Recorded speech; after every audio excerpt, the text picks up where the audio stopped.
Welcome back to my channel! Welcome po sa aking iBag. Pinaghirapan ko po yan, pinagpuyatan ko po yan. Ganon din sa mukha kong madjuba. So, hi fans! Hi! Artista! May fans! Saan ka pa? By the way, I'm Lisa, your new game show host for tonight ng bagong Cortina o Bayong! Abangan niyo po yan. Magpapagame show po ako. Huhulaan niyo lang po kung ano ang nasa likod ng kortinang iyan, ng mahiwagang kortina. Anyway, ang gagawin po natin ngayon ay ang simpleng-simpleng, tada!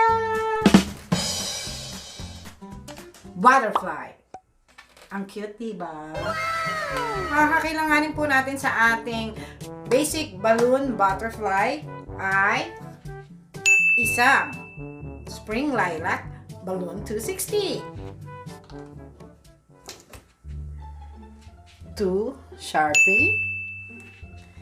And don't forget my best friend, my hand pump.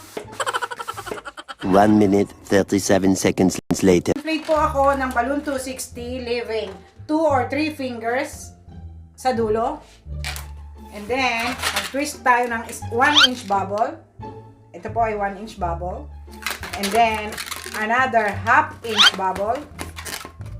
Ngayon, gagawa tayo ng tinatawag na ear twist. So, i-fold mo lang yung dalawa. 1-inch bubble, 1/2-inch. I-fold mo yan. And then, kunin mo tong dalawa. Hatakin mo. Ikot. Ito ang tinatawag na ear twist. Wow! Ayan. Kita mo ba? So, yan. Hatakin mo to. Hanggang sa dulo. Pagdating dito sa kabilang dulo, 3 fingers lang. May buntot. Pwedeng may buntot or wala. It's up to you guys. 3 fingers sa dulo. Then, make a 3-finger bubble. Ito na, right? Look at my hand. Then, ikot nyo po dito. Dito. So, 3. Yan na po itsura niya. Aww. Right? So, hatakin mo to. Itong dulo, ito po siya, right? Pinch mo yan and then twist. Ikutin. Ngayon, gagawin natin yung sa pakpak niya. So, bilang ka ng mga 2 palad dito. Yan. And then, make sure itong kabilang side ay mas maliit than the other side. And then, ikot again. Ikot lang. Favorite yung ikot. Tapos, ito na po itsura niya, right? And then, put this end dito sa kabilang dulo. So, pag didikitin mo po siya, huwag po kayong mahiya. Right? And then, this end, samahin nyo po, ganyan nyo. Tapos, ikot mo na siya dito. I-meet nyo lahat sa isang area, sa gitna.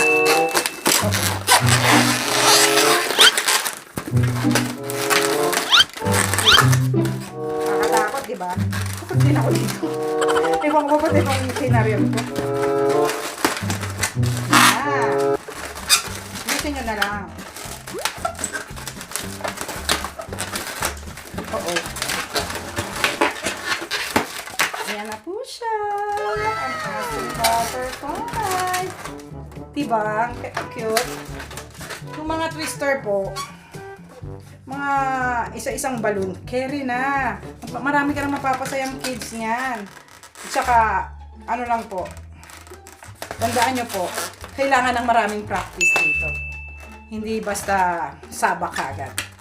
More practice. Tapos gawaan mo na lang bibig. Then, put some. Wow! See that?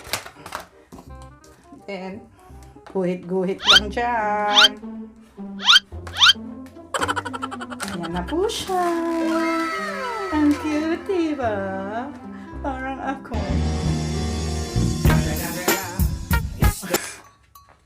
So, sige na po. Don't forget, please like, share, comment down below, and hit that bell button for your notification. See you in my next video.